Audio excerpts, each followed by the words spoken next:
The Senate will come to order. I ask everyone to please rise and recite the Pledge of Allegiance. I pledge allegiance to the flag of the United States of America and to the republic for which it stands, one nation, under God, indivisible, with liberty and justice for all. Pastor Kim L. Singletary of the Overcoming Ministries International Church in Hudson, New York, will deliver today's invocation. Pastor?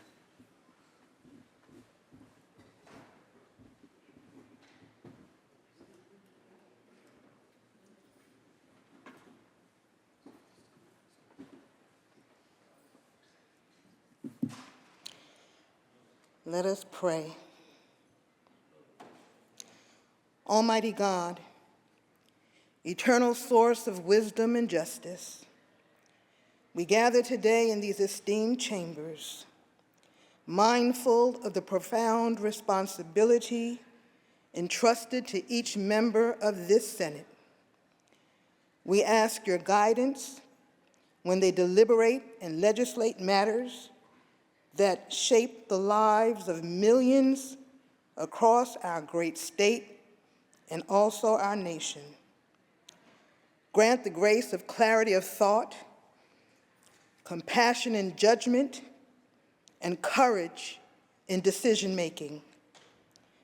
May their debates be marked by respect and their decisions by integrity, always aiming to serve the common good.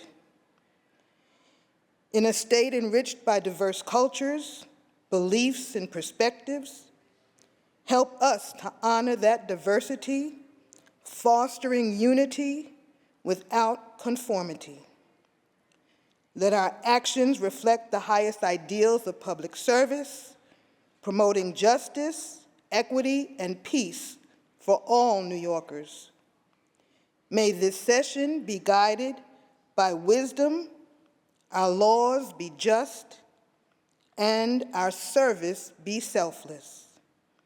We ask for your blessing upon this Senate, our governor and governing bodies, our state, and all its people. Amen.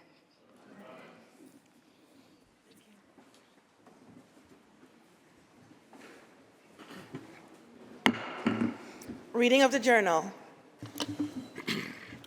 In Senate, Friday, April 25th, 2025, the Senate met pursuant to adjournment.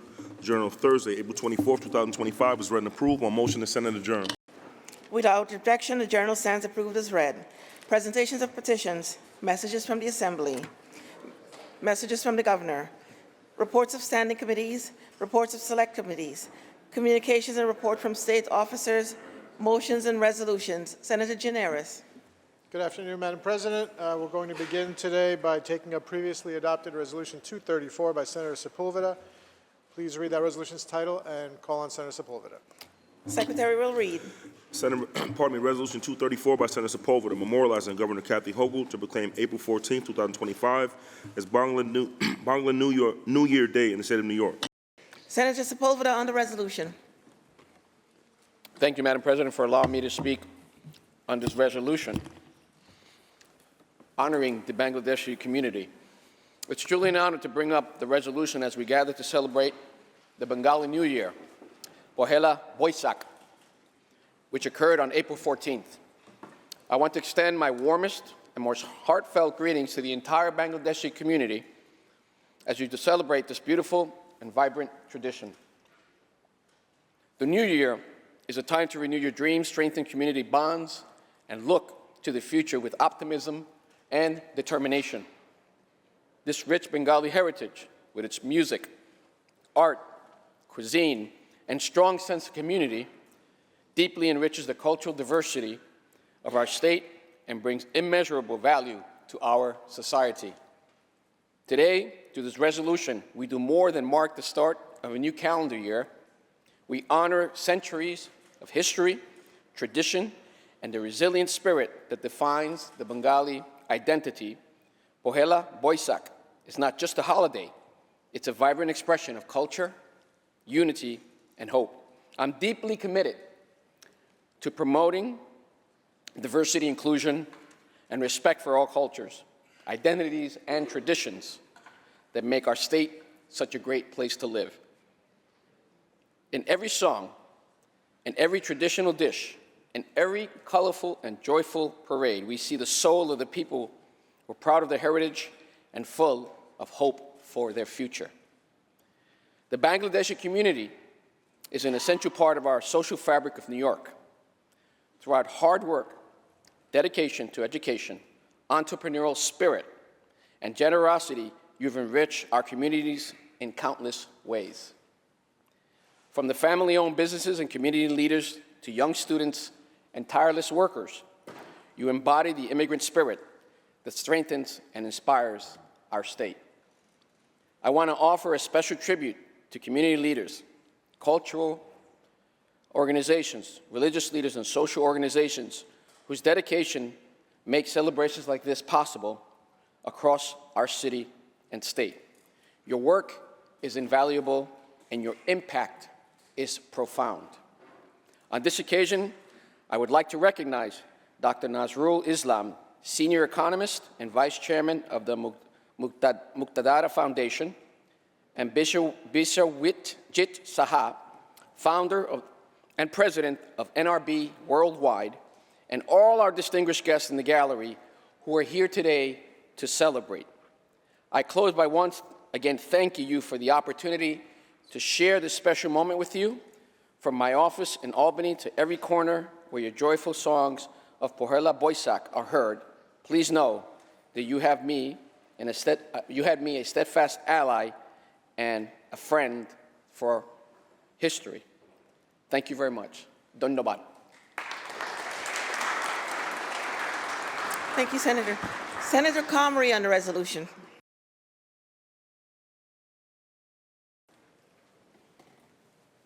Thank you, Madam President. I share the Bangladeshi community with Senators Liu and Senator Stavisky in Queens.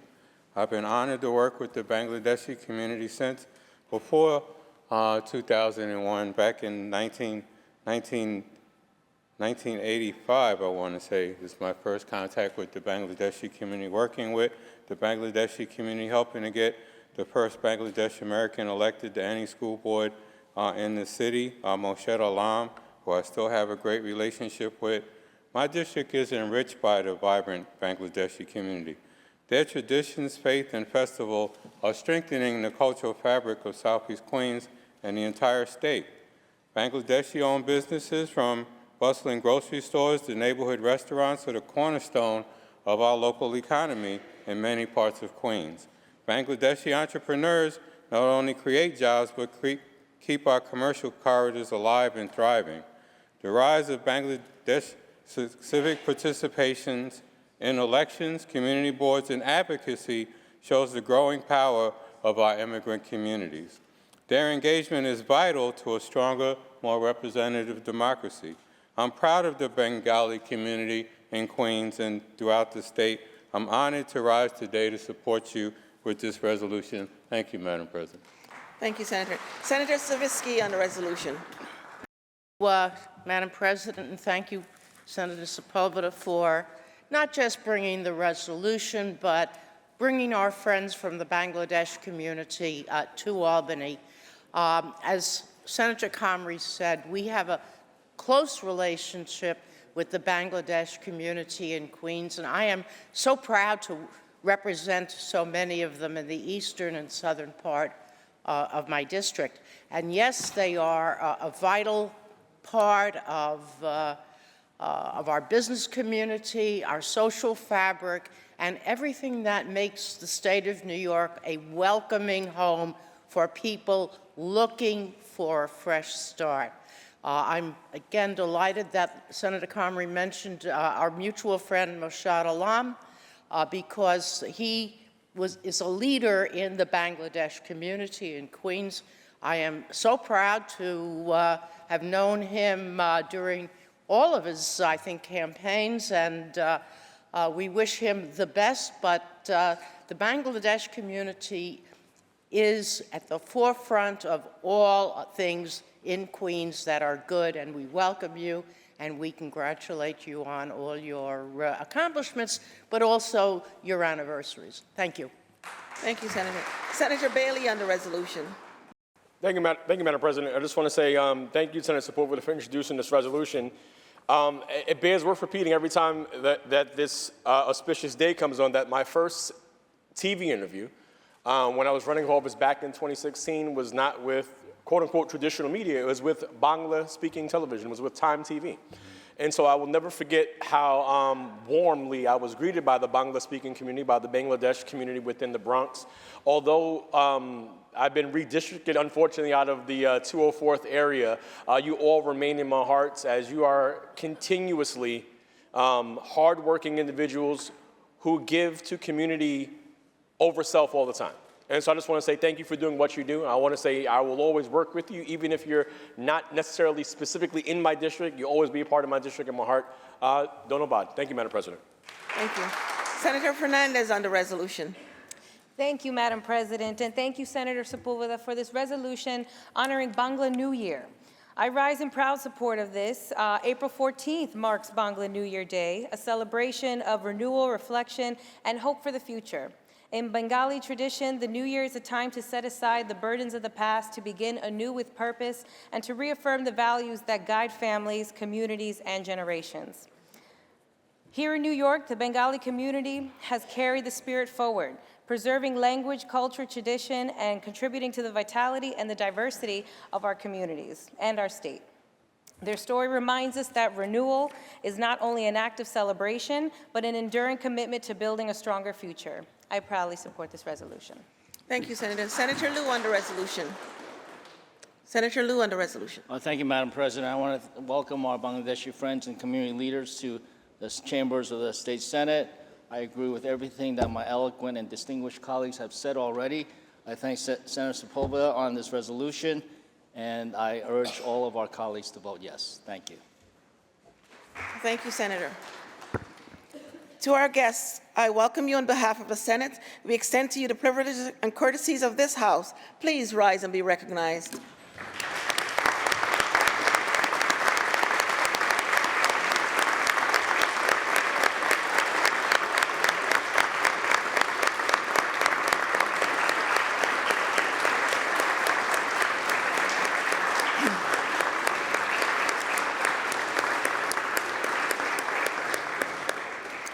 The resolution was adopted on January 22nd. Senator Gianaris. Thank you, Madam President. You know, as someone who also represents Queens, I can say that we love the Bangladeshi community so much, we're going to honor them twice here today. And so I ask you to take up Privilege Resolution A12 by Senator Fernandez. Read that resolution's title and recognize Senator Fernandez. There's a privilege resolution at the desk. The Secretary will read. Resolution 812 by Senator Fernandez, memorializing Governor Kathy Hochul. They proclaim March 26, 2025 as Bangladesh Independence Day in the state of New York. I'll read this. Senator Fernandez on the resolution. Thank you, Madam President. And yes, today is a double whammy. We are calling it a celebration of Bangladesh here in Albany. This afternoon, we had an amazing event celebrating the new year with music, dance, cultural stories, and also what this resolution is about, this next one, Bangla Independence Day. In 1971, the people of Bangladesh made history. Against overwhelming odds, they stood up for their language, for their culture, and for the simple dignity of self-governance. This resolution honors the bravery, the resilience of a nation born from struggle. In recognizing March 26 as Bangladesh Independence Day, a day when millions remember the sacrifices made during the fight for freedom. And shout out to our freedom fighters that are here in Albany from the 70s and that time. Today, the people of Bangladesh were amongst the first in the world to defend their mother tongue as a cornerstone of national identity. The preservation of the Bengali language in the face of repression proved to be not just a matter of words, but of pride, heritage, and self-determination. Today, Bangladesh stands as a proud nation, vibrant, dynamic, and filled with hope for the future. I am deeply fortunate to represent a beautiful Bangladesh community, along with Senator Sepulveda, in Parkchester, one of the largest in New York City. Together, we broke bread, we've tackled local issues, we built businesses, and celebrated culture. I'm honored to be here, joined by some of our dynamic leaders and our guest on the floor.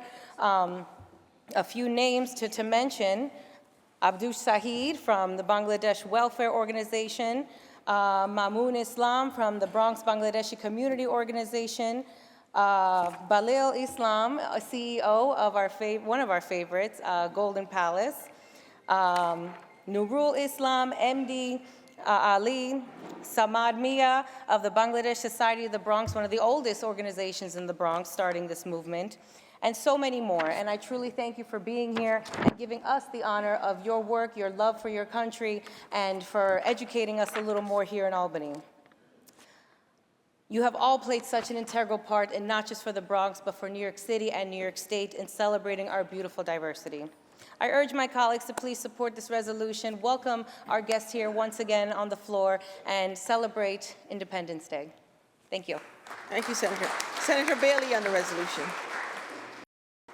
Thank you, Madam President. I just wanted to speak on 2 back-to-back resolutions because it's kind of dope. And I think, in all seriousness, I think that from this perspective, from this view, I saw an incredibly vibrant population. But during the round of applause in the last resolution, I got to turn around and see an equally amount of vibrant Bangla-speaking Bangladeshi folks. And to me, that means everything.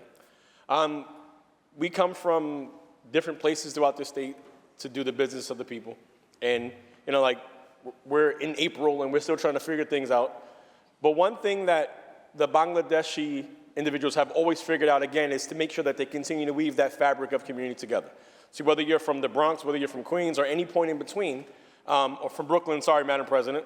Brooklyn always has to be in the house as well. But any point north or anywhere at, the Bangla-speaking population is always going to continue to unite together. So I stand here in solidarity with you for Happy New Year and Independence Day and any other day that somebody from the Bangladeshi community is doing something continuously positive in our community. So I vote aye on this resolution, Madam President, and look forward to many more years of celebration with this community. Thank you. Thank you. Senator Ramos on the resolution. Thank you, Madam President. Ami Bangladesh ke balobashi. I rise as the proud state senator of Jackson Heights, and having been born and raised in my community, I have seen how the Bangladeshi community has grown into a vibrant force. I'm very thankful for their friendship, for their food, for their resiliency. We know that today we're celebrating Independence Day, we're celebrating New Year's. We might as well throw Mother Language Day in there because their story is one of incredible strength. And I always stand in awe of their work ethic, their sense of entrepreneurship, and their dedication to making New York even better every year. So thank you and congratulations to the entire Bangladeshi community. Thank you. Senator Sepulveda on the resolution. Thank you, Madam President. Thank you, Senator Fernandez, for bringing this resolution. To me, it's also an honor to speak on 2 resolutions for the Bangladeshi community that's been such a vibrant community in my district. Even though Senator Fernandez has the largest district now, I have such a close relationship over the years. These are one of the very first people that endorsed me and helped me when I ran for office 15 years ago. And so they are indebted deeply in my heart, and they refer to me as Luis Bai. Luis Bai means Luis brother, and it's an honor for me to be referred to that way in this great community. But to remember that the Bangladesh celebration today is of great significance for the people of Bangladesh. It's a group of individuals with courage and determination that achieved their independence in March 26, 1971. This day not only marks the liberation of a nation, but also the rebirth of an indomitable spirit, a spirit that remains a source of inspiration to all of us. Today, I want to pay tribute to the collective strength and courage of the Bangladesh people, who with sacrifice and unity fought for the future, for freedom, and for justice. In these 54 years since independence, Bangladesh has proven to be an example of resilience, overcoming challenges, and embracing progress with an unwavering commitment to development and democracy. March 26 is not only a historic date for Bangladesh, but also a day to reflect on the ideals of equality, self-determination, and unity that transcends borders. It is a day to renew our commitment to peace, justice, and human rights for all and everywhere in the world. Today, we raise our voices together with people of Bangladesh and celebrate their achievements, their culture, and their history. May the spirit of Bangladesh independence continue to light the way to a better future for all of us, where justice, equality, and peace prevails. Abnadeh Shabaiki Donobad.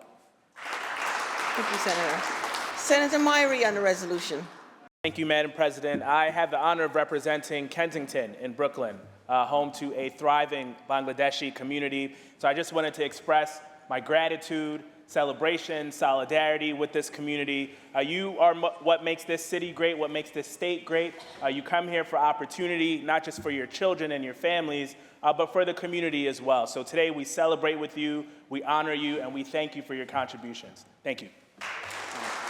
Thank you, Senator. Senator Comrie on the resolution. Try a twofer also, Madam President. I rise to celebrate and acknowledge the Bangladesh community and your independence and your fight to continue to make sure that you're a major fabric of this community. I want to mention that I had the opportunity, thanks to Senator Sepulveda, to visit Bangladesh a few years ago, and I found that the spirit of independence, the spirit of entrepreneurship, the spirit of pride in the Bangladesh community stems from a community and a country that focuses on entrepreneurship, that focuses on getting things done, despite differences in many different ways. Everyone that is from Bangladesh is focusing on doing the right thing. So I just want to congratulate you on celebrating your independence, and please know that the Senate home is always a place for you to come to express your concerns and your desires as you fight to make sure that you continue to show your culture, to show your pride, and to show your dignity so that we can all adopt that here in the state. Thank you very much for being here. Happy Independence Day. Thank you, Senator. The question is on the resolution. All in favor signify by saying aye. Aye. Opposed, nay. The resolution is adopted. To our guests, once again, I welcome you on behalf of the Senate. We extend to you the privileges and courtesies of this House. Please, once again, rise and be recognized.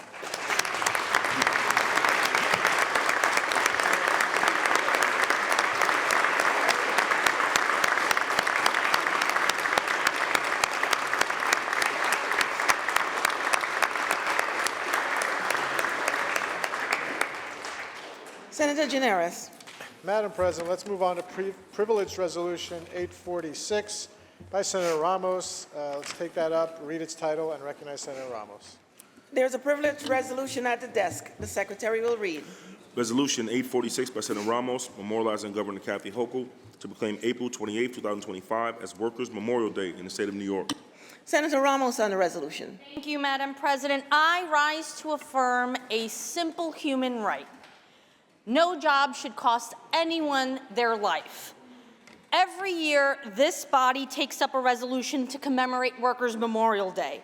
It's important we mourn those we've lost, to honor their memories, and to recommit ourselves to the fight for dignity and safety in the workplace. It was Mother Jones who said, "Mourn the dead and fight like hell for the living." And today, we mourn and we raise hell in remembrance of our loved ones, those who should be here with us but aren't, and those who stand with us for the battles ahead. We are here because of the tireless work of the labor movement, our workers, and our civil rights leaders.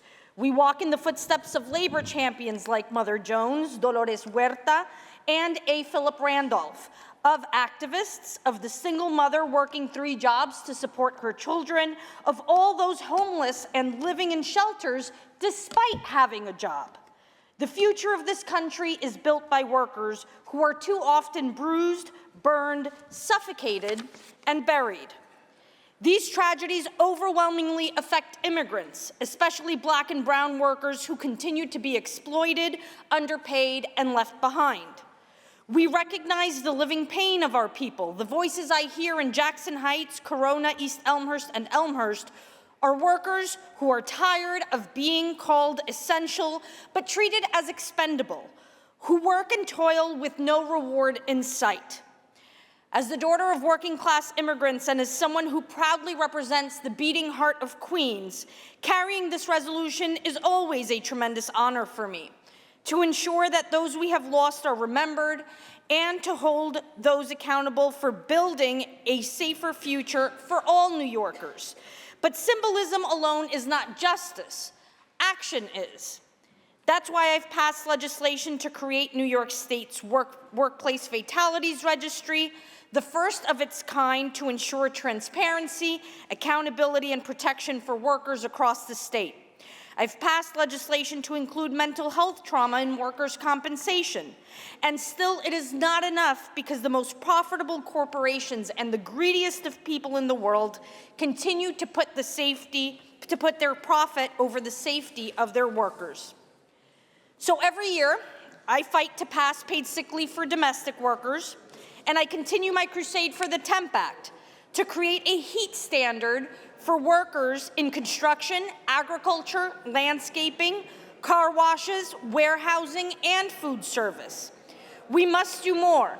And for all the names we cannot say, for all the lives we cannot count, this year I am reading 27 names. These names don't represent the totality of the lives lost, but they are our responsibility to remember.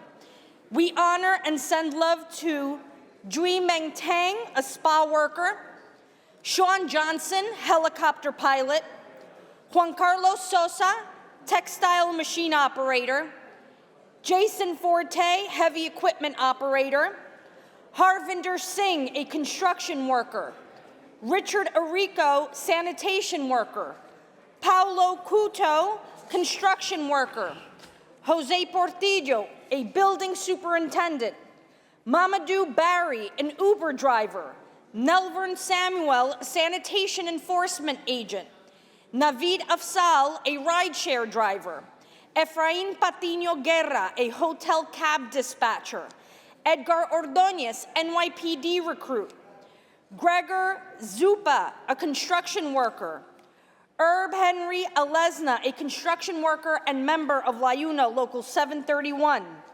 Leocadio Tello, a construction worker, Keller Peñate, a scissor lift operator, Angel Lata Landy, a construction worker, Ray Hodges, a USPS letter carrier and member of NALC, Anton Albert, a bouncer, Michael Buso, a sanitation worker, Johansi Chapman, a driver, Vladimir Cruz, a construction worker, Peter Forrest, an ambulette driver, Ricardo Lewis, an MTA track worker and member of TWU Local 100, Frankly Duran, restaurant worker, Robbie Miller, social worker, and to those names whom we may not have today, those lives mattered too.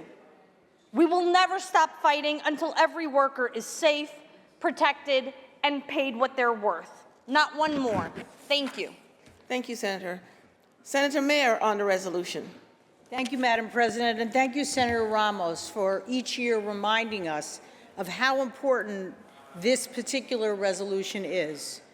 I'd point out that in 1989, the AFL-CIO declared this day as Workers' Memorial Day, and today, April 28th, is the 50th anniversary of the effective date of OSHA, the Occupational Safety and Health Act of 1970. For those of us who have been around a long time, there was a huge fight to get OSHA passed. This was not a little small piece of legislation. And it is very unfortunate now that there's a regulatory freeze of OSHA. And I am hopeful that the courts will ensure that OSHA continues to be a strong source of protection for our working men and women. But I do want to lift up the voices of those in Westchester who have died in the last few years. Maria Cotto, who was a social worker with the Westchester County Department of Social Services, who was brutally beaten and killed during a home visit in which she inadvertently knocked on the wrong door. Jose Vega, in 2021, a 46-year-old Connecticut resident, working, as so many of our immigrant neighbors, on a construction site at a home where a trench collapsed on top of him and killed him.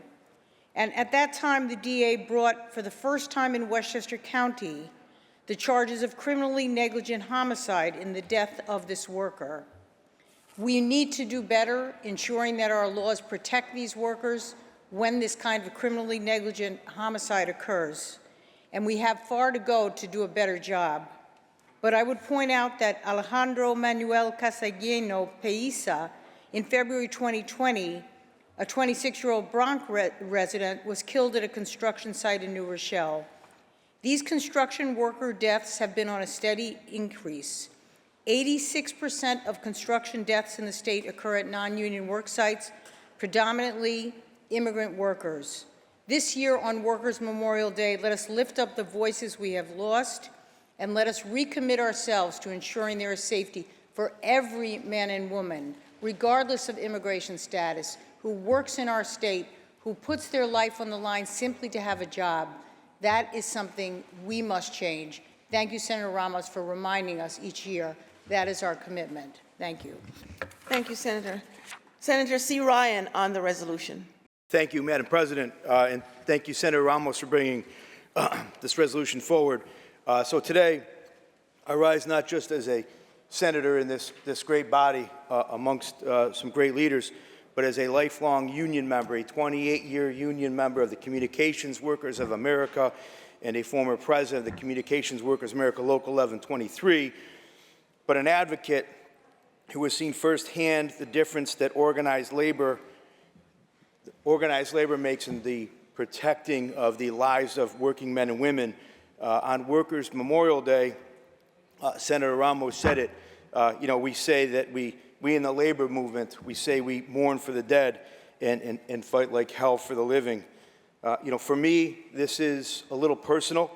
I've stood shoulder to shoulder with workers who knew the risks of the job that we were taking on, but they believed in me to see to it that as their president and their labor representative, we made sure their workplaces were safe.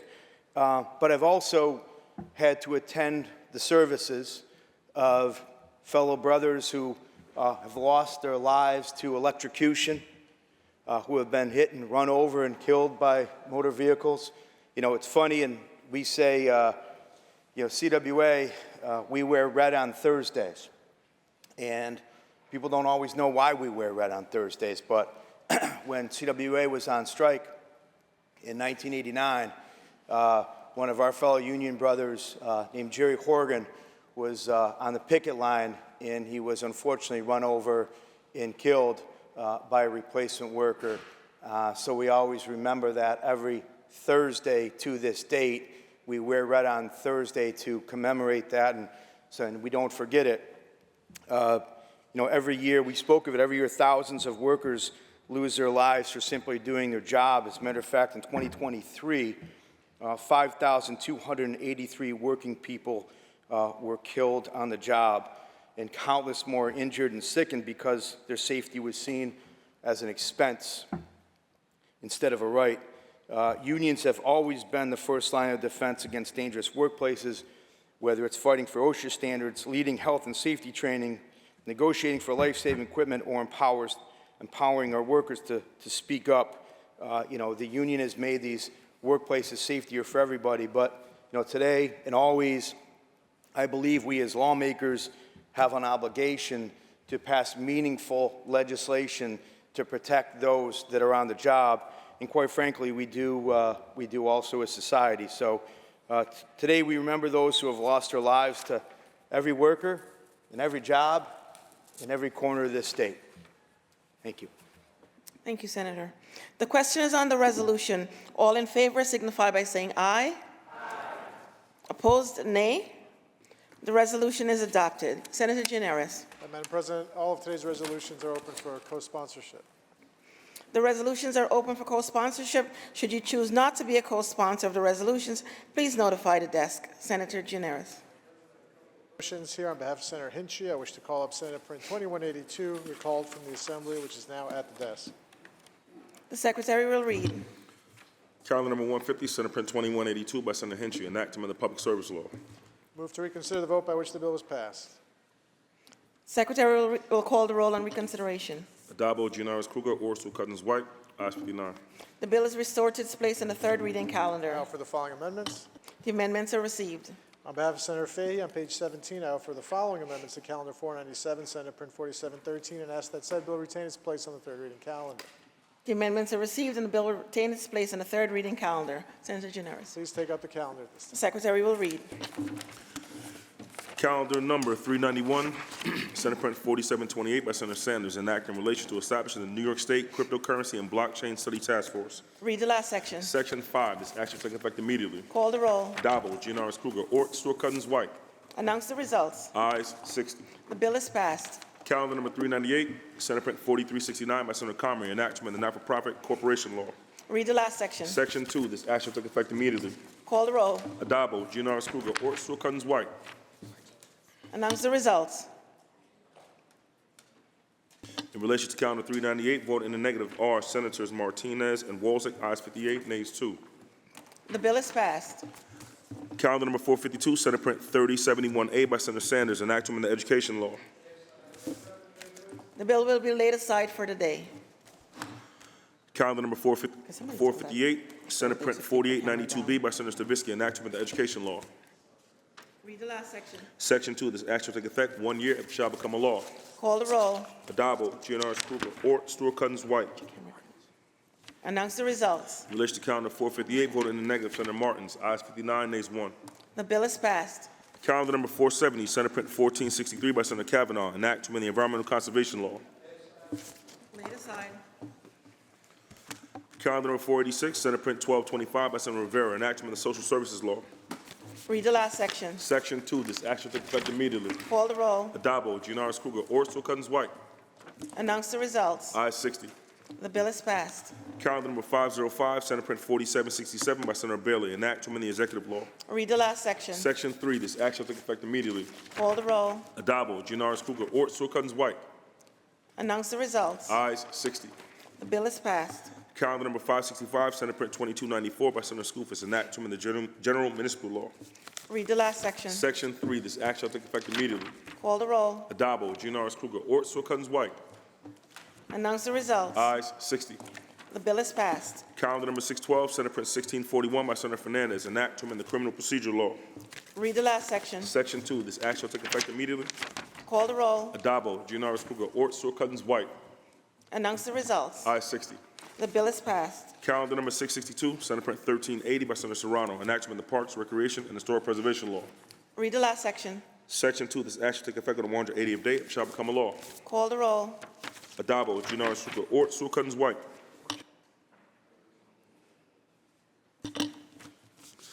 Announce the results. In relation to calendar 662, voted in the negative are Senators Murray and Ort, ayes 58, nays 2. The bill is passed. Senator Serrano, that completes the reading of the day's calendar. Thank you. Can you please go to the reading of the controversial calendar? The Secretary will ring the bell. The Secretary will read. Calendar number 470, Senate Print 1463 by Senator Kavanaugh, an act to amend the environmental conservation law. Senator Borrello, why do you rise? Well, hello, Madam Hello. President. How are you today? I am well. How are you? Good. I'm well. You look Nice lovely. blue. And I love yours as well. Thank That's all. you. Thank you. No. Would the sponsor answer a few questions? Will the sponsor yield? Madam President, yes. No, I thought it was just a greeting, but I'm also happy to yield to it. The sponsor will yield. Thank you. Through you, Madam President. The sponsor memo for this bill actually mentions great success of recycling programs in states like California, Oregon, and even nearby Connecticut and Rhode Island. So does this bill mirror those successful programs? Through you, Madam President, it does substantially. Several of the elements of this are informed by those programs. I should note the Oregon program has been enacted but is not yet fully in effect. But the other states have demonstrated that if you create an extended producer responsibility program for mattresses, you get very high rates of collection. You also get very high rates of recycling. So they are, this bill is partly inspired and mirroring provisions of those, and also is modeled on some of the other extended producer responsibility laws that we've passed in New York that are also administered by the Department of Environmental Conservation, as this one would be. Thank you. Madam President, will sponsor continue to yield? Does the sponsor yield? Yes, Madam The President. sponsor yields. Well, you know, I think one of the key components here that makes this successful is essentially the fee that's attached. And by the way, the industry has been trying to do this for years, and having New York in this program would substantially improve the total number of mattresses that will be recycled. So why wouldn't we just institute that fee that has been successful, not just in other states, but with other programs like our paint recycling program? Through you, Madam President, first of all, if the industry wanted to do this in New York, they have the capacity to do this. So it is true that we've gotten a generally favorable response to the concept of EPR from industry participants. But of course, if industry participants wanted to set up a collection program and make it convenient for consumers and recycle mattresses, they're certainly already entitled to do that. It has been shown that when you put a program like this in place that is essentially a mandate, you get much higher rates of participants because it levels the playing field. It says basically anybody who sells mattresses have to participate, and that increases participation rates. And it also means that somebody choosing to set up this program doesn't have to bear the cost where one of their competitors may not be. So I think it's fair to say that industry has been open to supporting programs. The element that my colleague talks about is an issue that we've been talking about with EPR programs at least for 10 years, since we had some conversations about 10 years ago regarding paint collection.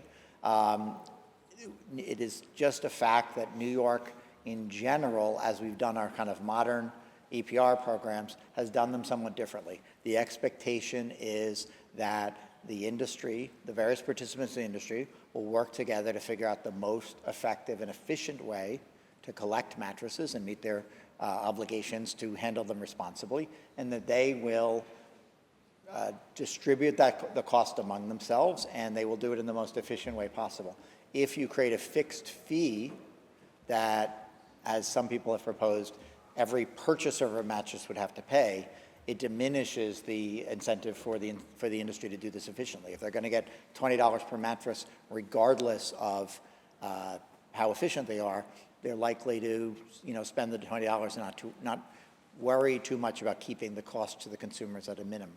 The other thing is that we have actually heard formally from certain retailers of lower cost mattresses that they oppose having a single fixed fee, because if you're selling a mattress at a few $100s and there's a set fee on it, and another retailer that's selling mattresses at a few $1,000s maybe has the same fee, then they would be at the sort of low-cost retailer would be at a disadvantage. So, for example, IKEA, which is a major retailer in our state and also a major producer of mattresses, has said that they would strongly prefer we do this without a fee. Madam President, sponsor, continue to yield. The sponsor yield. Yes, Madam President. Sponsor yields. You bring up the cost. If I go to the grocery store and buy a case of Pepsi, and the cans are as little as 35 or 40 cents, but yet I'm still paying a 5-cent deposit mandated by New York State government, and that'd be about the same percentage as, say, a $15 or $20 fee on a $200 mattress, but it prevents people and encourages them to bring those cans back, and has created kind of a whole cottage industry, which funds, essentially, that deposit funds the whole infrastructure that has created our deposit program. Why wouldn't we use that same model for this? And I support the bottle bill. I would actually support increasing that fee and also making more funds available to some of the participants in that industry that need to recycle those. One big difference is that fee is fully returned to the consumer if they return the product. In this case, what the industry is proposing is charging a fee and then keeping the fee and using it to cover their costs. And again, we don't usually think in this House that it's a good idea to specify what private sector enterprise ought to charge for a particular service or a particular product. And again, other states have seen this differently. I'm not saying it's a crazy idea to set a fee. There are various programs around the world that have a fee structure similar to the one that my colleague is proposing, but there are many other examples of places that don't do it that way. What this bill proposes is to say that if you're selling mattresses in your state, you need to be selling mattresses that are coming from a producer that has an approved program, and that they ought to internalize that cost and share it in the most efficient way among producers in their industry. Madam President, sponsor, continue to yield. Does the sponsor yield? Yes, Madam President. The sponsor yields. So in my district, I have a couple major manufacturers One being Serta, I'm sure a brand that everyone's heard. Also Jamestown Mattress. I happen to sleep on a Jamestown mattress made right in my district. You're asking them to bear the responsibility for that recycling, even if someone goes across the border. My district borders the state of Pennsylvania. Literally, you can stand with one foot in my district and the other foot in the state of Pennsylvania for about 100 miles straight. And often people go to Pennsylvania because, quite frankly, it's cheaper to buy things there. So if someone goes over there and buys something and we bring it back to New York and then they turn it in to the manufacturers, I don't understand why should Jamestown Mattress pay for a mattress made in China that was bought in Erie, Pennsylvania and recycled in New York State. How will we handle that? Through you, Madam President, first of all, it happens that this is a particular industry where most of the products sold are made in the United States. I think that's unusual for manufactured products. So the big producers like Tempur-Pedic and Sealy and Serta are largely manufacturing their mattresses in the United States, although not necessarily in New York State. The way this program would work is that producers of mattresses would be required to enroll in a program that explains how their product can be returned conveniently. Now, it is true that the average mattress lasts many years. It is true that no one is going to, put a barcode on each mattress and track whether it is a New York sold mattress and it's being returned to a New York producer. Hopefully, other states, like we already have one neighboring state do this, hopefully other states will do this, and perhaps some of these costs will be shared across borders. But for now, what it requires is that programs meet a fraction. You're selling a certain amount into the market. You have to collect a certain fraction of that number. So no one's going to say, well, mattresses that come from Pennsylvania don't count toward your target. In fact, if you have a target that you have to meet, encouraging people to return their mattress when they're done with it, regardless of where it comes from, will help you meet your target. But we're not saying 100% of all mattresses sold or 100% of all mattresses disposed of must get back into the system. We are suggesting that if you are producing and selling mattresses in our state, that you take responsibility for collecting mattresses that are discarded in our state. And there's probably just as many mattresses in New York that will end up getting discarded in Pennsylvania, and frankly, local governments in Pennsylvania will bear that cost, as local governments are bearing the cost now. But this is, we think it's a wash that some mattresses may cross borders during the course of being used before they're discarded. Madam President, sponsor continue to yield. Does the sponsor yield? Yes, Madam The President. sponsor yields. You mentioned a certain percentage. It's actually a significant percentage. About a third, about 1 in every 3 mattresses sold in the United States are foreign made. And in some cases, when you start talking about mattress dumping, where it might have been made in China and then transported to another country with a different set of rules and then end up in New York State. How are we going to track this, and why wouldn't we just give the industry the ability to create infrastructure? It has been successfully done in other states with funding so that they can really recycle any mattress. You're talking about 1 in every 3 mattresses is made outside the United States, and we're making them 100% responsible for 100% of the mattresses here in New York State. Don't you think that's an unfair burden? Through you, Madam President, I think we might be working with different data here. My understanding is just Sealy and Tempur-Pedic are responsible for 45% of the entire mattress market sold, and there are many, and they assert that they manufacture all their mattresses in the United States. They may have some components that are not from the United States, as most products do these days. But putting that aside, this bill will require more regulation on mattresses that are not made in the United States than is currently the case. Right now, any mattress from anywhere can be sold, and when the consumer is done with it, it gets disposed of through municipal waste programs, and municipalities bear the cost. What we would be saying is, if you're selling mattresses, you must only be selling mattresses that are subject to an EPR program that has been approved by DEC, which means if a Chinese manufacturer or a Danish manufacturer are selling mattresses in New York, they will now be subject to a program that accounts for the disposal costs. So this, if anything, if you think that there are people dumping mattresses into New York that want to do it, I use that as a trade term, not literally dumping, but if they are putting mattresses into the New York market Right now, there's no regulation on what happens with them after they're done. This would provide regulation. It would provide equal regulation regardless of where the mattress was manufactured. The sponsor continue to yield. Does the sponsor yield? Happily, Madam President. Sponsor yields. So with that said, you know, obviously know the proliferation of online purchases. Are we going to prohibit Amazon from shipping a non-participating mattress to New York State? How are we going to stop that? We will, the bill would specifically prohibit that.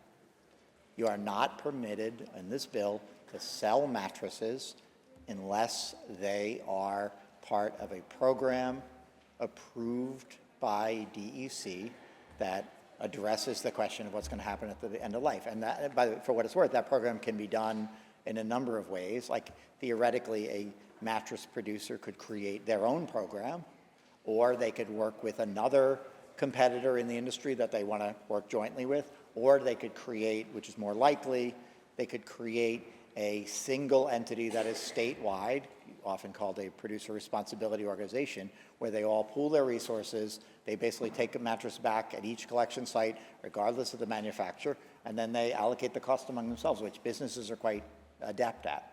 So this would, yeah, Amazon would be violating the law if they were selling a mattress in the New York market that was not part of an approved program. Madam President, sponsor continue to yield. Does the sponsor yield? Yes, Madam President. Sponsor yields. And here's the question I've been waiting for. Who's going to be the mattress police? Through you, Madam President, I guess the short answer would be the DEC, although I don't think there'll be a lot of badges and guns involved in this enforcement effort. Basically, if you want to sell mattresses, I mean, first of all, as you know, EPR programs exist in many markets. We've had EPR programs for a third of a century in some European countries that work quite well.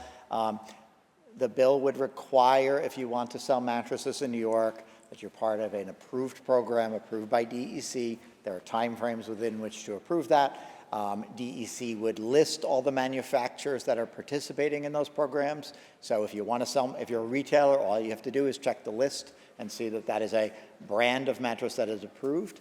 And if you're violating the law, then you're violating the law. And again, the principal, the principal obligation here is for industry participants, manufacturers of mattress, producers of mattresses, which includes importers, people who are taking a mattress that's technically made by somebody else and importing it to New York.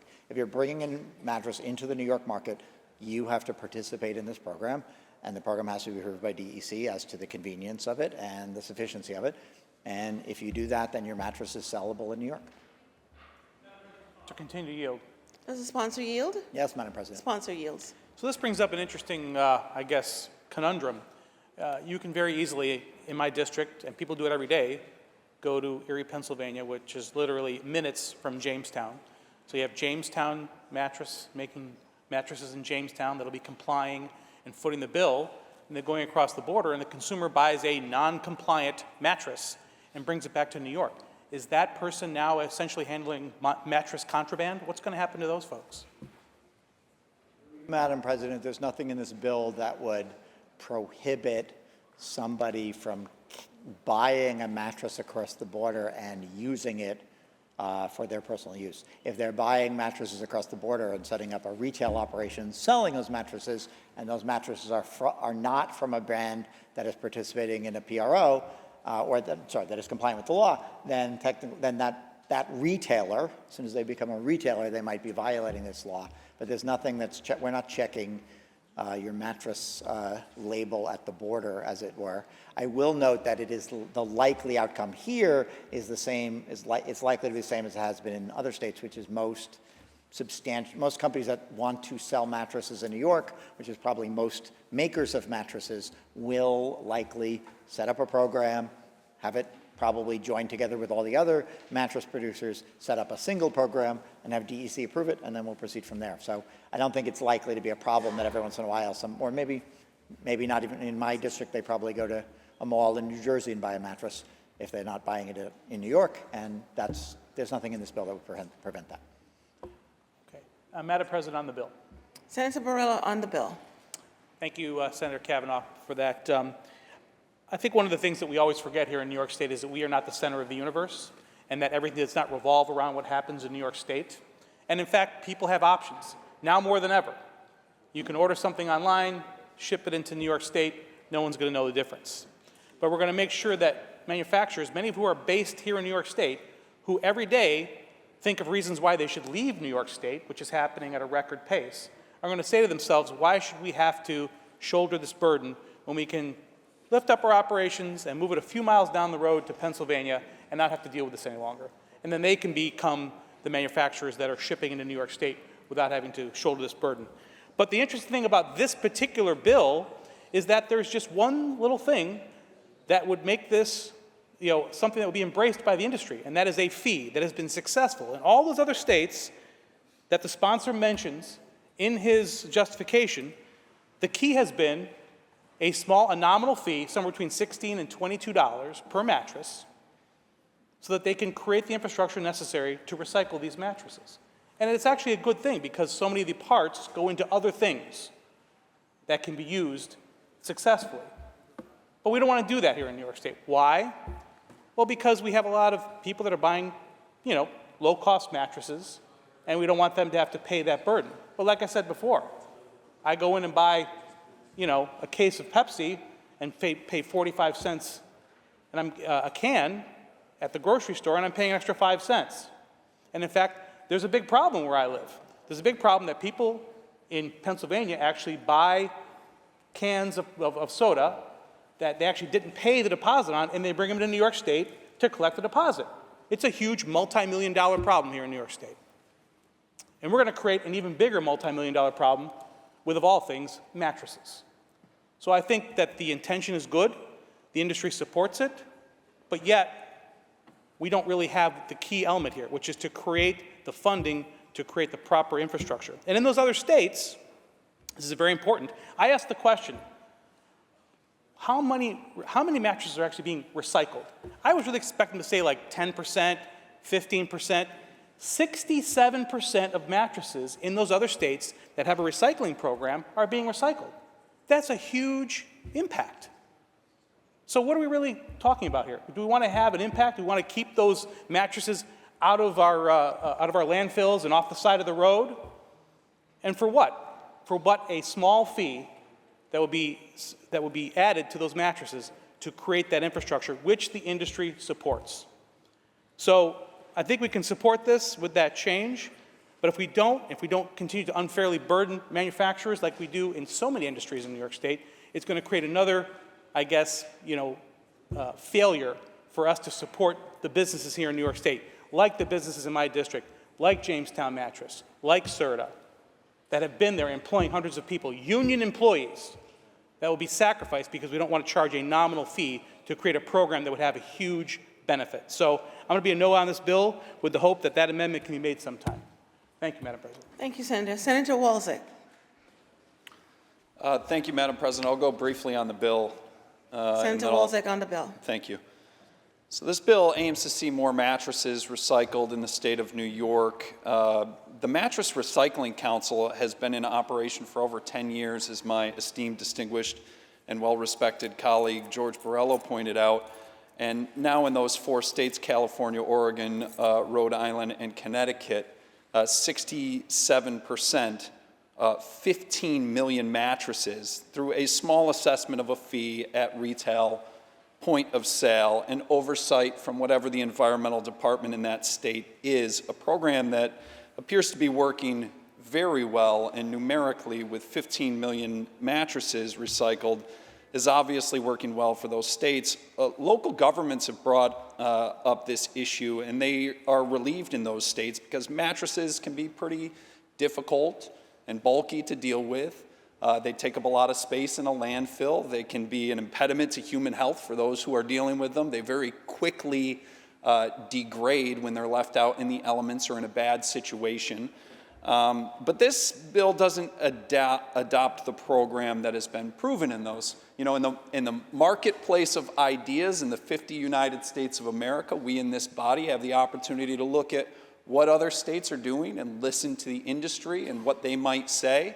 This is a perfect example of that marketplace of ideas. If you want to do a mattress recycling bill, perfect. There's a program that's been working supported by the industry in 4 other states. So instead, this bill is looking to sort of recreate the wheel and put New York's own spin on it. And with that, I would ask the sponsor to yield for some questions. Does the sponsor yield? Through you, Madam President, yes, I yield, and I'd be happy to respond to some of the statement, the questions in the form of statement that my colleague has mentioned, but it's his time, so. I'd allot that time, Madam Chair. Go ahead, Senator. Yeah, so just a couple of points. First of all, to points that both of my colleagues have made, the question, the EPR programs are broadly successful in the manner that my colleagues have suggested. These particular mattress programs are successful. When you require that producers take back their product and do what's responsible for it, you get high rates of recycling. And that is the idea that it is true, they exceed 70% recycling rates with EPR mattress programs in each of the 4 states that have had the programs long enough to have data. The idea that that success results from the fee is perplexing. That success results from the fact that manufacturers are required to set up a convenient way to take mattresses back, and then they are required to, in fact, take them back, and then they're required to dispose of them or reuse the materials in a responsible manner. What we're discussing here today is whether to impose that cost individually in a set fee on each consumer or impose it on the industry collectively to be distributed in a manner that the industry itself decides is rational, or the status quo, which would what we would be doing if we didn't pass this bill, which is to continue to have every local government in the state bear the cost of disposing of these mattresses. So consumers are going to pay this as taxpayers, or they're going to pay it as a fee when they purchase a mattress, or they're going to pay any price increase that the industry chooses to impose as a result of this product, of this work they need to do. And it's clear that there's some work that needs to be done in order to do this, but there's no reason to think that that amount would be necessarily the fixed fee that we would impose on here. And I will also just note that we have numerous EPR programs all over the country, including in New York State, that are not based on a point of purchase fee, as the industry is suggesting here, including our own electronic waste program that's been around for a very long time, including other programs that we have for other products. We, as a general matter, have not done modern EPR programs with fees. We do have some fee-based programs that are decades old, including the tire program, where you pay a fixed fee when you turn a tire in. But there's no reason to think that this issue of how to allocate costs is going to materially impact the effectiveness of this program, and there's no reason to think it's going to be detrimental to any particular manufacturer of mattresses, including the work that's being done in my colleagues' districts. Through you, Madam President, with the sponsor yield. Sponsor yield? Yes, Madam President. Sponsor yield. So you just mentioned 3 different options of how the taxpayers are going to pay for this, or either the consumer is going to pay for it one of 2 ways. But your bill on page 5, line 23, says the program shall be free to the consumer, convenient and adequate to serve the needs of the consumers in all areas of the state and on an ongoing basis. How do you enforce that this is free to the consumer, especially given your remarks saying the consumers have 3 options to pay for this, either the taxpayers, but you haven't chosen that route, either the fixed fee, but you haven't chosen that route, and by your own words, through the manufacturer, we anticipate the costs are going to increase, yet the language of your bill says the consumer can't bear the cost. President, I think that language is a straightforward acknowledgement that there's no specific fee for returning your mattress. Incidentally, what the industry is proposing is not, as I understand it from their representative, they're very capable representatives here in Albany, what they seem to be proposing is a fee upon purchasing a mattress at the point of sale, so that that money can then be used to create a recycling program. So in that, even in their program, you wouldn't be paying a fee to recycle your mattress, but it's pretty straightforward. What we're saying is that when they set up their program, it needs to be convenient for consumers, and you can't charge a fee for returning your mattress. Madam President, would the sponsor continue to yield? Does the sponsor yield? Yes, Madam President. Sponsor yields. In the states that run this program that already have a fixed fee, somewhere between $16 and $22.50, I think for the 4 states that are running it now, consumers can anticipate what that is because it's a state program that's run what do you anticipate that the cost of an increase in mattress purchase will be in the state of New York when your bill is implemented? Through you, Madam President, I have no particular reason to think that the net cost of this program will be different, but I honestly don't know whether, so the argument against, the argument for, again, I and the sponsors of those bills in those states would largely agree that this is an essential program, that it diminishes our solid waste problem, that it addresses the fact that a substantial fraction of our contribution to climate change is through inefficient solid waste management. So we largely agree. The issue, what I don't know is whether those participants in that market would realize efficiencies if they didn't say you get $20 whether you're efficient or you get $20 whether you're inefficient. Presumably that fee has been set to cover their actual cost, and it presumably is doing so. But the theory here is that an efficient industry, without imposing a specific fixed fee set by the government, might do things better and in a more efficient way. So people who are purchasing mattresses will likely do what they do now, which is shop around, see the best deal they can get, and relative to the quality and all the other factors they might consider, and purchase a mattress. Mattresses, typical queen-size mattress exceeds $1,000 in cost, although there's a very wide range. They can go for as much as $5,000. So there's a very wide range in cost, very wide range in materials, very wide range in, the experience people are looking for. This will be for a purchase that people make, once or twice a decade. This will be a small imposition, and meanwhile, it'll prevent their local governments from having to bear this cost effectively for free, without any participation from the industry. For you, Madam President, would the sponsor continue to yield? Does the sponsor yield? Yes, Madam President. The sponsor yields. There's nothing in this bill that caps the cost of a mattress or controls the price of mattresses in the state of New York, is there? No, through you, Madam President, what I hear the minority suggesting, my esteemed colleagues, is that we have, in fact, effectively they're suggesting a price control on a particular service, which is the service of taking your mattress back. But there's nothing else in this that sets the cost of mattresses, the production of mattresses, or the sale price of mattresses. Madam President, would the sponsor continue to yield? The sponsor yield? Yes, Madam The President. sponsor I yields. didn't mean to make any such suggestion. What type of mattress do you sleep on? What brand of mattress do you sleep on? Through you, Madam President, that seems like a bit personal with the cameras rolling. And through you, Madam President, I have no idea. Through you, Madam President, would the sponsor continue to yield? Does the sponsor yield? Through you, Madam President, as long as my colleague doesn't try to elicit too many expressions of ignorance of the details of my daily life, I'd be happy to, yes. So the sponsor will yield except for personal questions. I'll tread lightly, Madam President. I was hoping to not explore the details of your bedroom, but rather the manufacturing process and where that mattress may have come from, because I think in some of my line of questioning, we're going to illuminate some of those things today. But if we could go to page 3, line 48 of your bill briefly. This is a requirement that there is a mattress return location in every county in the state of New York, also requiring that 70% of the state of New York have a mattress return facility within 15 miles of their residence. How many sites in the state of New York will that be?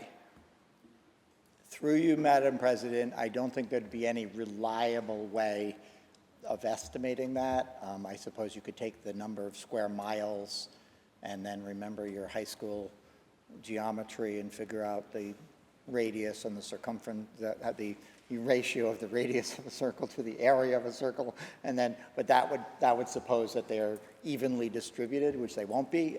Presumably they'll be in, shopping malls and other places where they're convenient for people. Again, these kinds of convenience programs are a standard aspect of the programs that my colleagues have been suggesting have done well in other parts of the country. But there's basically, the idea here is that under normal circumstances, what happens is the industry as a whole which is very good at figuring out convenient places to purchase mattresses, would also create a convenient way for people to take them back. So we're not saying that the same store that sells them has to take them back. We're saying that the industry has to make sure there are convenient places for people to take them back. And if everybody's working together, that means a certain number of distribution points and a certain number of collection points. And that provision is intended to make sure it's convenient for all New Yorkers. And through you, Madam President, would the sponsor continue to yield? Does the sponsor yield? Yes, Madam President. The sponsor yields. So on the county requirement, every county in the state of New York would have to have at least one. That includes Hamilton County, population of 5,000, large county in the Adirondacks? Yes, through you, Madam President, yes, but the requirement about relative distances would also apply there. So presumably there would quite likely be more than one site in Hamilton County. Although theoretically they could be near Hamilton County, but on the other side of the border, they would still count. But yes, I come from a very populous county in the state, a very densely populated county in the state, the county of New York. But we want to make sure that people all over the state have a convenient ability to return the mattress. Would the sponsor continue to yield?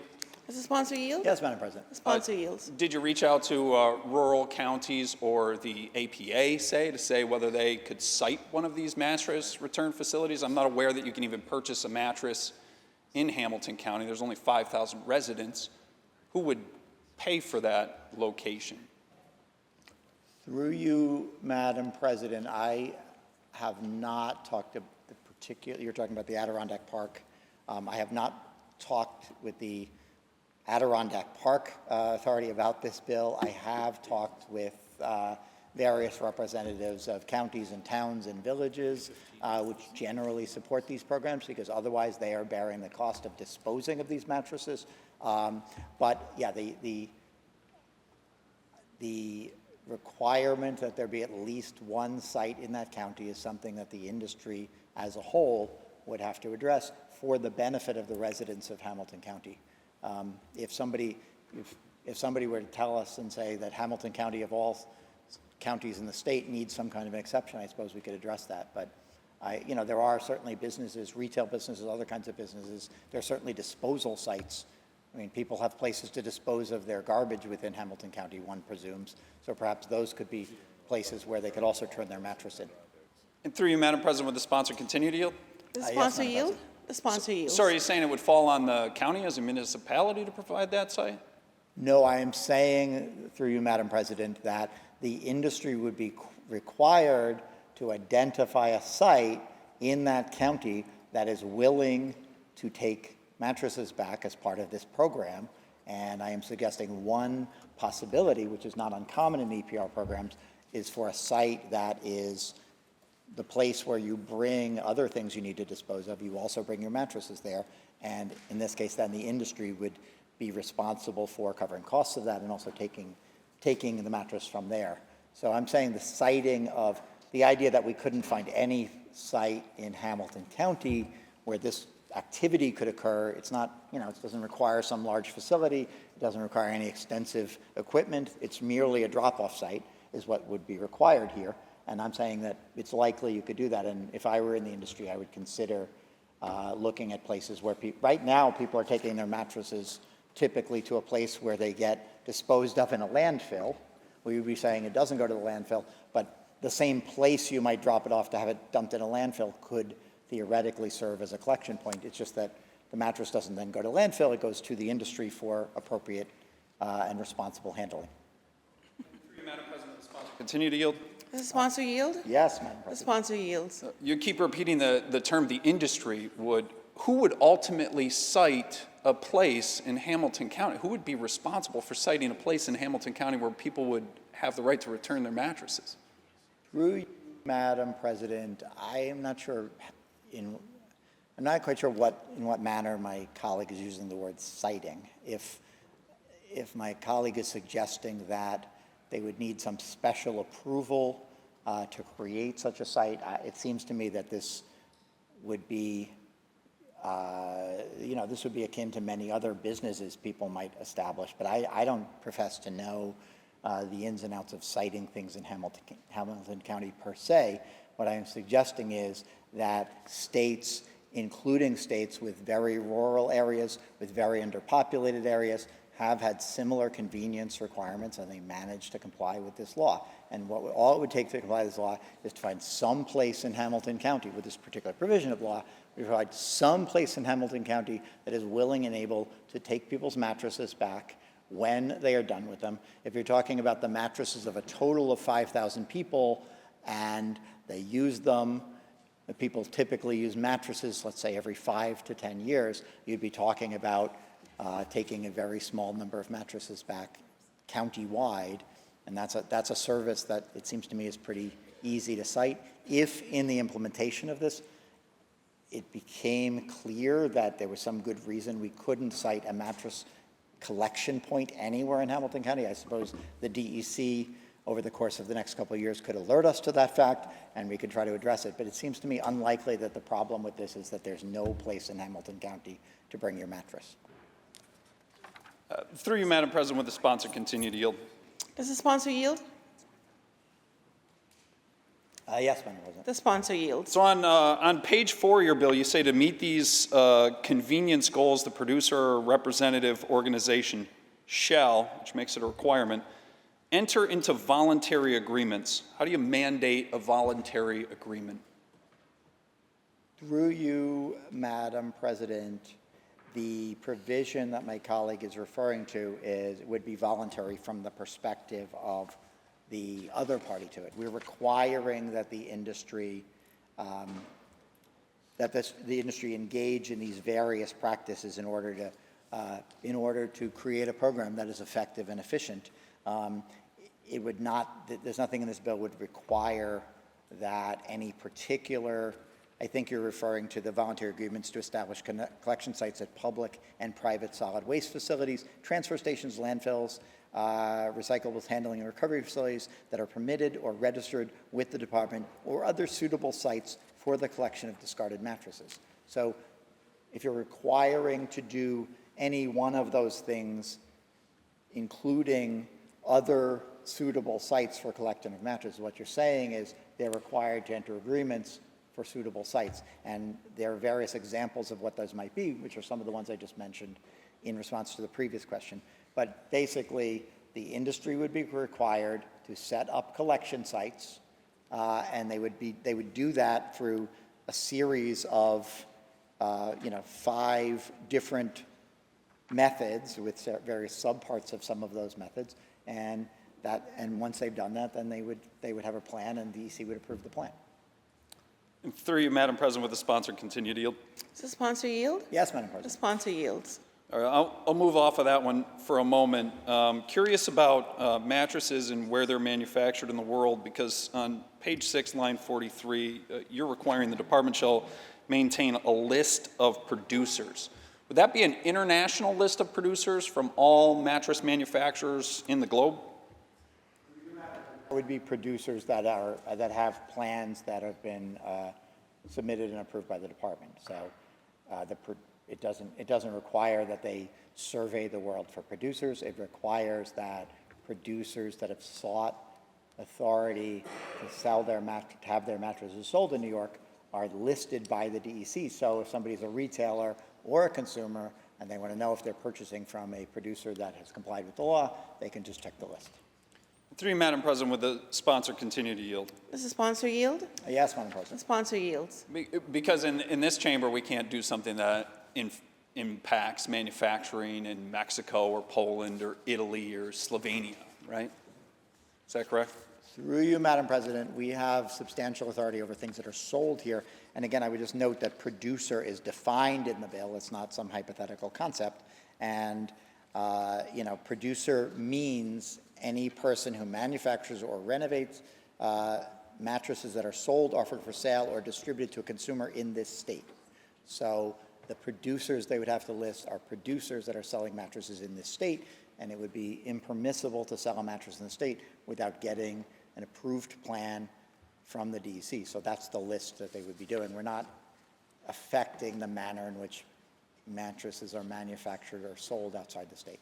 Sure. And through you, Madam President, would the sponsor continue to yield? Does the sponsor yield? Yes, Madam The President. sponsor yields. And I won't hit the bed-in-a-box online sales. I thought the previous debate did a pretty great job on that. On page 7, line 20, you outline the Mattress Collection Advisory Board in this new program. There are 12 members. One of those 12 would be from mattress producers, 0 from local governments, but we've already talked about local governments quite a bit here today. Why no one from local governments as a voting member on the advisory board? Through you, Madam President, there are several specific kind of criteria for some of the appointees here. So because we wanted to make sure that there were mattress producers and mattress retailers and mattress recyclers and mattress collectors represented because they have special expertise. But I would note that also both the majority and the minority leaders of each house have appointees to this board. And if the minority in this house wanted to appoint a representative of local government, that would get a member of local government on this board. And again, there are several other appointees that are not categorically specific. So, and again, generally speaking, local governments benefit from this program because they are currently responsible for taking these products back in most cases under our state system. They would largely be relieved of that obligation under this bill. But if they, certainly local governments have the ability to talk to the DC or us as they go forward, and they would also possibly have the opportunity to participate in this board. Through you, Madam President, will the sponsor continue to yield? Does the sponsor yield? Yeah, I was asking specifically about the 12 voting members and why there wasn't someone the on. sponsor has not yielded. So I do yield. I had not yielded, Okay. but I will Yes, the yield. sponsor now. yields. Thank you. I was asking specifically about the 12 voting members. I understand that the legislature can appoint non-voting members to the advisory board. Why isn't anybody from local government able to vote on this advisory board? We know it has a big impact there. Madam President, that issue has never been raised to me, including similar bills with similar provisions that have similar advisory boards, like the carpet stewardship program, which is going into effect soon in New York, has a very similar structure. This structure is actually modeled on that, and that bill and this bill have been supported by local governments without suggesting that change. Certainly if local governments or their representatives suggested an interest in participating in this board, I think that would be worthy of consideration. But I have never, having had lots of conversations with representatives of local governments, including conversations where they're largely supportive of VPR, again, because it relieves them of costs and various other burdens. But this is the bill as it reads is as it is because we are reflecting expressed desire to have input on these plans as they are implemented, and that desire has never been expressed to me, at least, by any local government. Madam President, would the sponsor continue to yield? Does the sponsor yield? Yes, Madam The President. sponsor yields. Did you receive a memo in support from the New York Product Stewardship Council? Have you seen that one? To you, Madam President, there was a draft of a letter regarding this bill from the New York Product Stewardship Council that was circulated today, but I understand is a draft and is not in final form. And I understand from a conversation with the Product Stewardship Council they expect to release such a thing by the end of the day. But I don't believe they have an official position on this bill as of yet, although they are, as their name notes, generally very supportive of product stewardship programs because they're the Product Stewardship Council. Madam President, would the sponsor continue to yield? Does the sponsor Madam yield? President. The sponsor yields. I've got the non-drafted version with a signature on it in front of me. It says, they strongly encourage your consideration of an amendment requiring retailers to collect a program fee established by Producer Responsibility Organization with oversight from DEC, much in line with exactly what my colleague and I have expressed about the other 4 states that have a model. Is that something you would consider amending this bill in the near term? Madam President, we've had an ongoing conversation about this fee issue now for a couple of years. If we pass this bill today, it'll be the second time. We passed it last year. I believe we passed it the year before as well. Without the fee, we're always open to new ideas, but as of today, amending the bill, of course, would leave it not passable today. And I think it's important that at this late date in the session, we move forward. And again, I will emphasize that I spoke with a representative of the board of the New York State Product Stewardship Council about 10 minutes before session started today, and this, I assume the same document I have, which is dated today, I am told is not an official position of the New York Product Stewardship Council, and that they will be releasing an official position by the end of the day. But we have duly considered this issue now for several years in the context of this EPR program and many others, and we have decided in New York State to go forward generally by not imposing a specific fixed fee on consumers for these programs, and that is the intent reflected in the current version of this bill. And through you, Madam President, would the sponsor continue to yield? Does the sponsor yield? Yes, Madam The President. sponsor yields. The International Sleep Products Association also put out a memorandum, this one in opposition on this bill, pointing out how this impacts the industry and also correctly pointing to the 4 states that have been successful in the models that they've used in those 4 states. Have you read that, that memo from the industry, the people that are impacted here? Madam President, I believe I have. I've read, again, much of this material has been around since last June when we last debated this bill. I'm not prepared to quote that memo, but I am quite aware that the mattress industry has chosen to assert that they are supportive of EPR for mattresses, but oppose this particular bill because of the fee issue.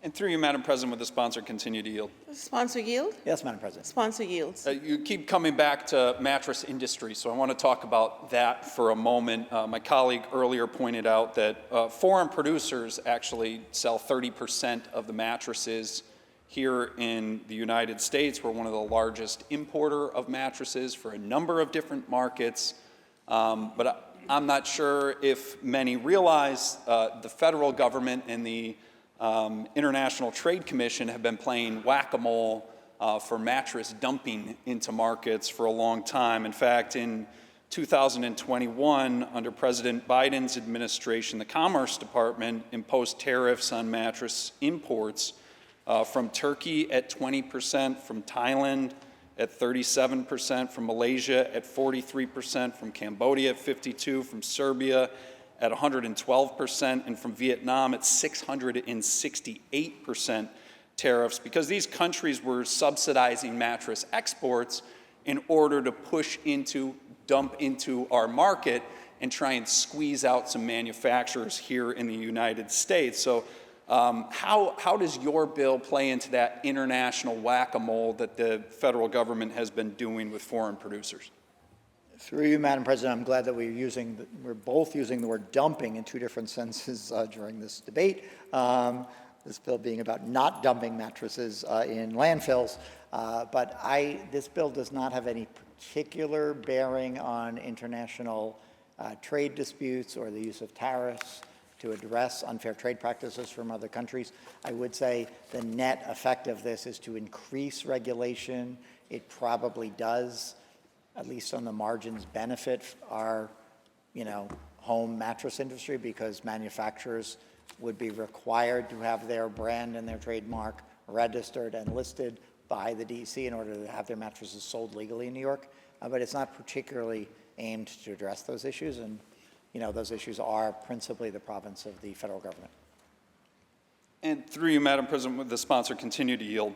Does the sponsor yield? Yes, Madam The President. sponsor yields. Not sure if you're aware, but the tariffs from 2021 didn't work. When I talk about whack-a-mole, last spring there was an appeal to the Biden administration once again for illegal dumping by new countries this time, by Mexico, Bosnia-Herzegovina, Italy, Poland, Philippines, Taiwan, and Slovenia. Some of those tariffs recommended as high as 745% to bring the dumped mattresses down to up to fair market value in the United States. How will DEC get compliance from a producer in Slovenia ultimately? How does that producer, how are they the ones that pay versus the consumer in the state of New York that's purchasing the mattress? Madam President, the producer, it's to be candid, I do not want to get into the question of whether Slovenia is dumping or not dumping, but presuming there are international trade practices issues, that somebody wants to address with tariffs, they would be free to do that. The way this bill would work is that if a mattress from Slovenia that is made by a manufacturer or branded in a particular way that is not registered and subject to an approved program by the DEC would not be permitted to be sold in New York. And so somebody, presumably the Slovenian manufacturer doesn't presumably come here and sell the mattresses out of the back of a truck. They need somebody to sell them out of retail, and if they're doing so, if they're complying with the program, then their mattress can be sold in New York. And if they're not complying with the program, then their mattress cannot be sold in New York. Through you, Madam President, would the sponsor continue to yield? Does the sponsor yield? Yes, Madam The President. sponsor yields.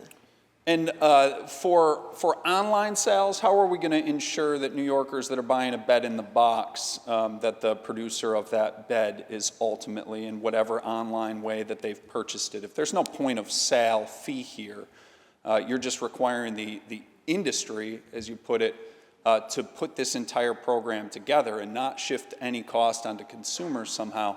How do you make sure that those companies that are manufacturing a bed in a box and selling it in New York State, how do you make sure that they're in compliance? Madam President, just to respond, I am not suggesting that no cost would ever be shifted onto the consumer. I am suggesting that creating a fixed fee that every consumer pays regardless of the cost to the industry is not a consumer-friendly practice. And so what I'm proposing is that the industry continue to compete to sell their product at the best price they can sell it at, and I'm not suggesting that that is a cost-free activity, and I'm not suggesting that the industry won't choose to pass some of that cost along to consumers. Again, my colleagues are suggesting not just that they pass the actual cost on, but that we set up front a fee that consumers have to pay regardless of what it actually costs the industry to provide this service. In terms of how you enforce this, we have lots of rules that people need to comply with. They want to legally sell things into New York. If you sell something, for example, to a New Yorker, and you know it's a New Yorker and you're shipping it to New York, you're required to collect New York sales tax regardless of whether you are in New York, whether you're shipping the product from New York. I suppose this would work in a similar way. But again, the bulk of the mattresses, the great bulk of the mattresses are sold by companies that are, generally speaking, known retailers or known direct, companies that are both producing and selling mattresses. And my assumption is that they would not want to engage in what would be effectively a bootleg mattress sale business to avoid their obligations to, to treat their products responsibly. Thank you, Senator. But if they were violating the law by selling a mattress that is not registered, then DEC would be able to take enforcement action against them. Senator Walczak, your debate time is up. Thank you, Madam President. Are there any other senators wishing to be heard? Seeing and hearing none, the debate is closed. Secretary will ring the bell.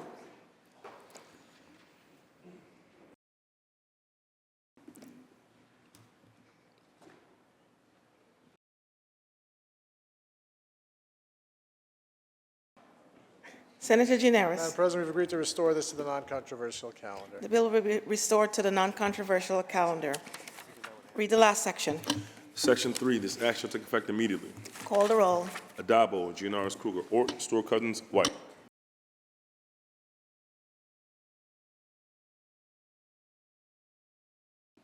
Senator Walczak to explain his vote. Thank you, Madam President. Briefly, at a time when we're talking about affordability for New Yorkers, we shouldn't be creating new bureaucratic boondoggles, not knowing, and you saw in debate today, not knowing what the end cost to consumers will be. This bill, in fact, says the program shall be free to the consumer, convenient and adequate to serve the needs of consumers in all areas of the state on an ongoing basis, yet the sponsor, by his own admission, says, well, I fully anticipate that the producers of mattresses will be shifting those costs onto the consumers. So do I. And the states that have done mattress recycling programs, they've attached a fee when you purchase your mattress. It usually calculates out to $1 or $2 a year is what you end up paying for that $1,000 mattress so that it could be recycled in those states. They've been successful in recycling 15 million mattresses already there. I would much rather adopt a program like that than take on a new boondoggle where we don't even know what the cost is going to be and who's going to pay for it at the end of the day, especially at a time when affordability matters so much to New York's families. So I'll be voting no. Thank you, Madam President. Thank you, Senator. Senator Walczak to be recorded in the negative. Announce the results. Oh, Senator Kavanaugh to explain his vote. Just thank you. I know we've had a long debate and you've heard a lot from me. Just briefly, this bill is part of our broader effort to ensure that we are handling solid waste in a responsible manner, in fact, not treating it as waste whenever possible. EPR programs have been effective in many contexts, including the programs that my colleagues on the other side of the aisle are extolling the virtues of. They work because they divert valuable materials from landfills and other places where we treat something as worthless, and they divert them back into productive materials for new economic activity and new recycling. In this case, they in particular prevent localities from bearing the cost of disposal. And as I noted earlier, the New York State Solid Waste Management Plan notes that almost 12% of our entire contribution of greenhouse gases comes from solid waste in New York. It's almost as large as the entire electricity generation sector in our state. So this is a significant problem. We have a great solution here, and notwithstanding a difference of opinion on a very minor aspect of this bill, I think it's a great step forward that we're taking to support this, and I appreciate, and I will be voting in the affirmative. Senator Kavanaugh to be recorded in the affirmative. Announce the results. In relation to Calendar 470, those senators voted in negative are Senators Ashby, Borrello, Bino, Canzonieri Fitzpatrick, Chan, Cooney, Gallivan, Griffo, Helming, Lanza, Martinez, Matera, Murray, O'Mara, Ort, Palumbo, Rhodes, Garcella, Spanton, Steck, Tedisco, Weber, and White. Ayes 38 and ayes 22. The bill is passed. Senator Gianaris, that completes the reading of today's calendar. Thank you, Madam President. For the members of the majority, there will be an immediate conference following session. With that, is there any further business at the desk? There is no further business at the desk. Move to adjourn until tomorrow, Tuesday, April 29th at 11 a.m. On motion, the Senate stands adjourned until Tuesday, April 29th at 11 a.m. The majority has a conference immediately following.